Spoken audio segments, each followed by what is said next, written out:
Hi, I'm Allison Dubois. I'm a world-renowned medium and profiler.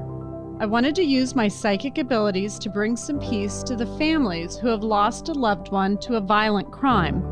Without any prior knowledge, I'm going to bring through a victim from the other side to uncover the truth about what happened. This will dig up the living's buried emotions.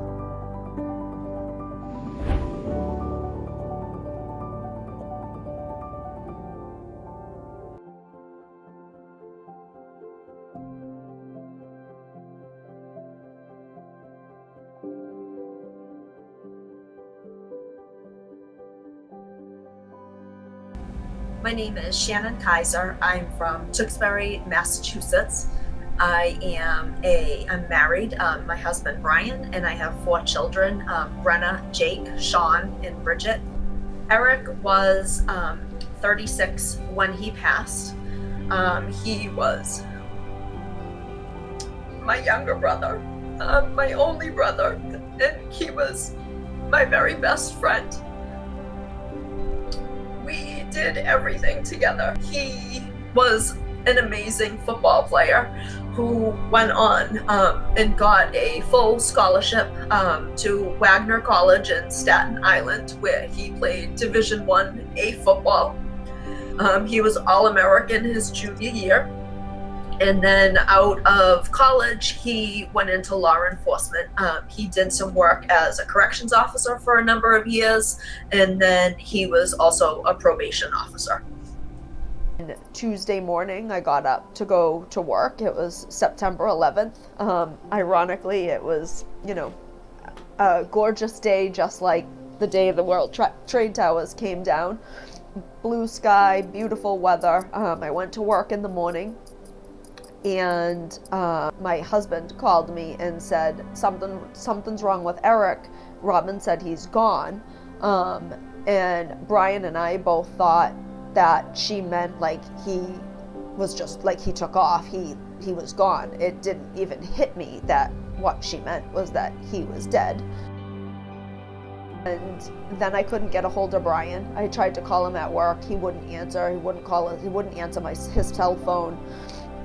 So in that moment, something told me something's not right. So I left work, and my cell phone, I hadn't charged my cell phone. And I remember stopping at Ocean State job lot, to get a cell phone charger. And I remember standing there going to myself, I'm gonna be standing in Ocean State job lot when I find out that my brother's dead, because at that point I knew that something was clearly wrong, because Brian never doesn't answer my phone calls. So I came home and went upstairs, got out of my work clothes, threw some sweatpants on, and I remember rounding the corner and I looked out the window and I saw Brian's truck pull in, and in that moment, that's when I knew. And I can still hear the screams and feel the same feelings I did as if it was yesterday. So if I could have anything to say to him again, it would just be that we just loved him so very much. He really, truly was the light of all of our lives.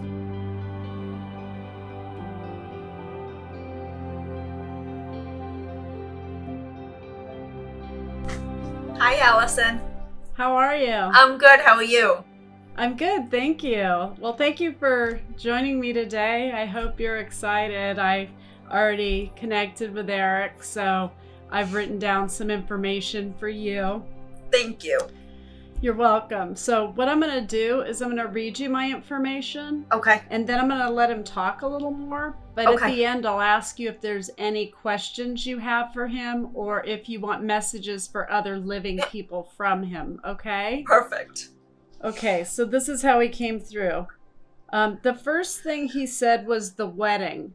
And it just felt like there was a wedding that he was happier than he'd ever been. And Yes. He kept talking about the wedding and for you to look at the pictures. Yes. Yeah. Okay. He also said wife. Is he married? He was married. Okay. Okay. So then he was all over the place with who he is. So I'll try and keep up with him. Okay. He said he had many friends. Many. He says he was liked. He was easily likable. He said he was a really good person. I'm funny, especially on the dance floor. That's what he said. So I feel like there's going to be video or pictures of him even on a dance floor cutting up. You have no idea. Yes. Okay. So hopefully when you miss him, you can watch those and just know that that's what he's doing where he's at. Okay. Okay. He's interesting as an energy because he wanted to tell me what was going on with him and talk about the passing, and he did to some extent, but he would hesitate too because he didn't want to hurt you and he didn't want to make you cry. Yeah. So he's a little conflicted, and so you're going to hear the information coming through be going back and forth between his passing and who he was. Okay. Okay. He also talked about a big dog, so you might have to talk to them about that. I don't know, but he talked about loving a big dog. Was that his? Okay, so maybe there's a funny picture of him holding on to the big dog. Okay.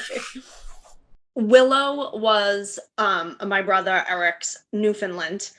He got her as a puppy, and the two of them were literally best friends. He didn't do anything without her at all. She was the thing he thought about when he woke up in the morning and the thing he thought about when he went to bed at night. They were literally like thick as thieves. I mean, he adored this dog more than his own life itself, literally. Okay. Okay, then he started getting down to his passing. And he said, I would lay my life down for another. So he felt like somebody who was heroic and had a big heart. I don't even feel like he'd think twice about it. He would just do it. So in life, he could have actually been somebody. How he sees himself is sort of a strong, gentle type. Almost as if he could have been a firefighter saving kittens from trees. And so I really like his energy. I mean, I get it why you miss him. He's special in that we need more people like him in the world that are half glass full people. That's for sure. They try and see the positive in everything. Yep. And he also talked about his name being engraved. Do you know if somebody's engraving his name on like jewelry or something to commemorate him? I don't know if anyone is currently. Do you talk to his mom? Yes. So can you talk to her about that? Because Sure. he kept saying the necklace that carries his energy. And he kept talking about a necklace that carries his energy. And I feel as though he was trying to I feel like he was trying to engrave his name on it. Okay. Okay, so that's all. Okay. He's just saying he sees that, but the name needs to be engraved. Okay. Okay. When we were making all the arrangements, I got a necklace, and I've worn it since the day I got it. His ashes are in it, and I take it off to shower, and that's it. He also talks about you sorting through his things with a heavy heart. Like you looking at his handwriting and his pictures and just touching anything that was his. And it's this moment where you were mourning by yourself and he was there. And he just wants you to know that was really hard to watch, but he was there. I feel like he's trying to take your name and make nicknames out of it. You know, like Shannon, Fofanon, like, you know, saying like, oh, Shannon. Like, it just feels like he used to tease you. We used to sing that song, actually. Okay, so he's doing that right now. So he's just giving it to you one more time. One more Raz. He says one more Raz for the road. Okay, so message-wise, those are the things he needed you to know, that you are the most important person in his life and not to forget that, and that you're two peas in a pod and not to forget that. But on top of it, his gratitude for everything you did for him in his life. And he wants you to take out the Christmas pictures and look at those and remember how special those childhood moments were between the two of you, wanting to catch Santa Claus and, wanting to see what was under the tree and see if you could tape it up before your parents, figured it out. It just feels like you were kind of partners in crime. We were. And so he says he wants Christmas to be happy for you, not a sad time. And he feels like his passing destroyed the holidays. It did. And he's sorry for that. And tell everybody if they want to do something for him to live for him. All right. He's satisfied. He's giving a thumbs up of satisfaction. Okay. He doesn't want people to get bogged down in his death. He knows it was a huge loss. Yeah. He doesn't know how to make it right. He still feels like he's struggling with how he can make it right for all of you. So he's more worried about you than what happened to him, which is who he is. I figured that's how he would feel. Yes. Okay.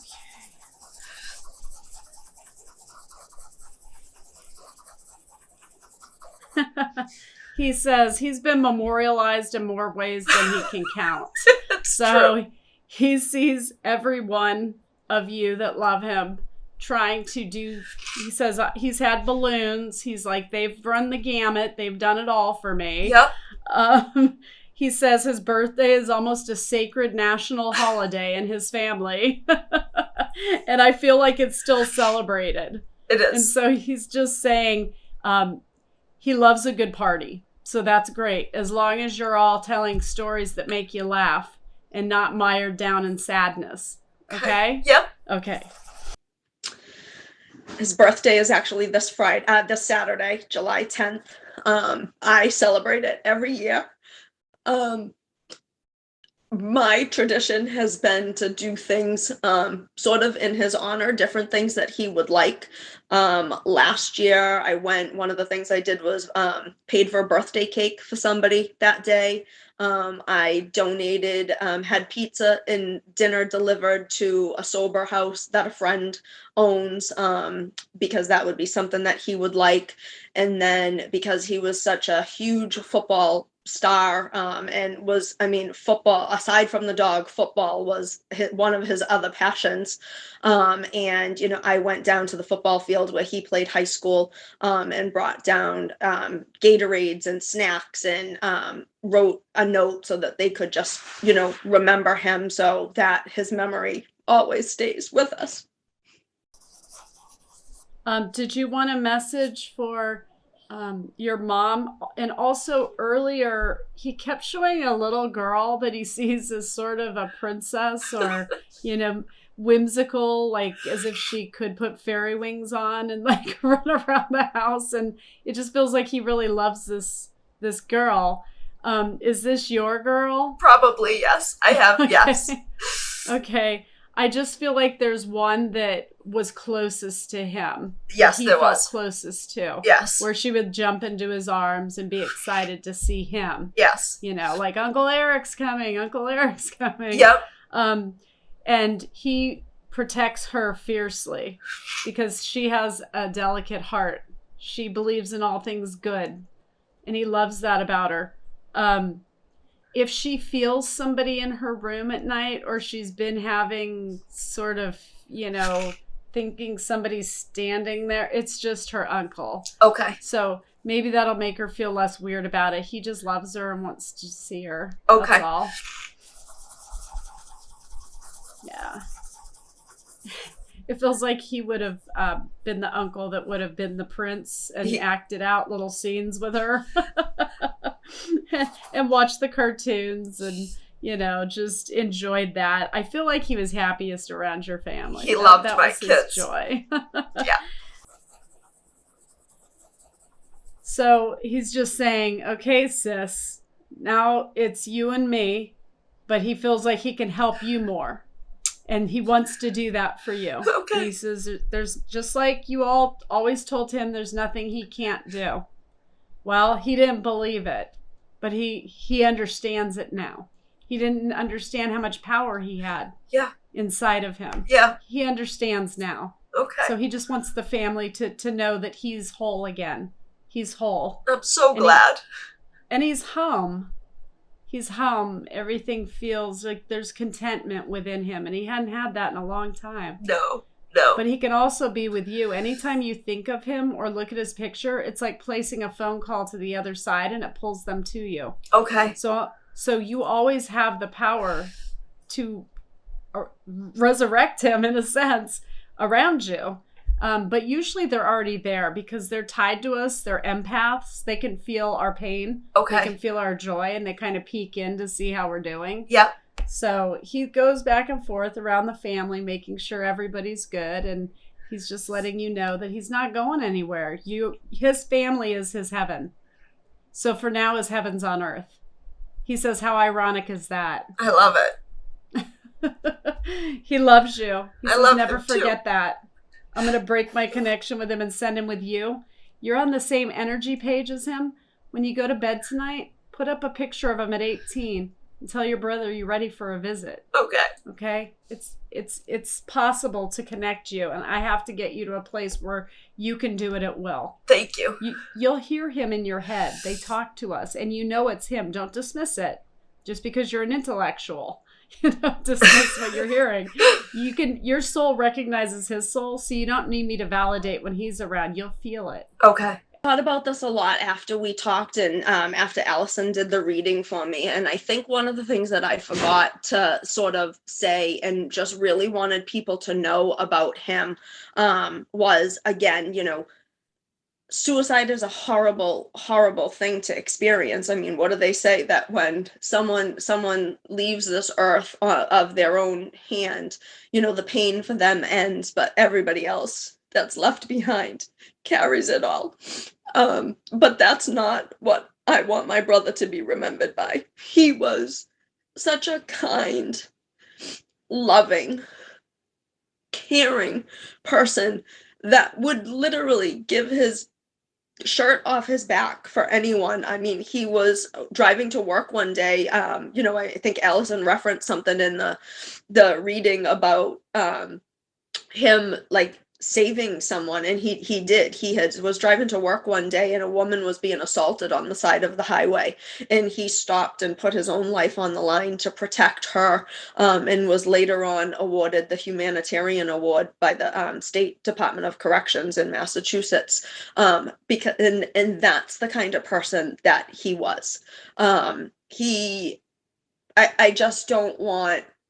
don't want him remembered for his final act. I want him remembered for all of the wonderful things that he gave and left to all of us, which I know I use every day as, my sort of compass to keep moving forward, and to be a good person, because that's what he would want and who he is.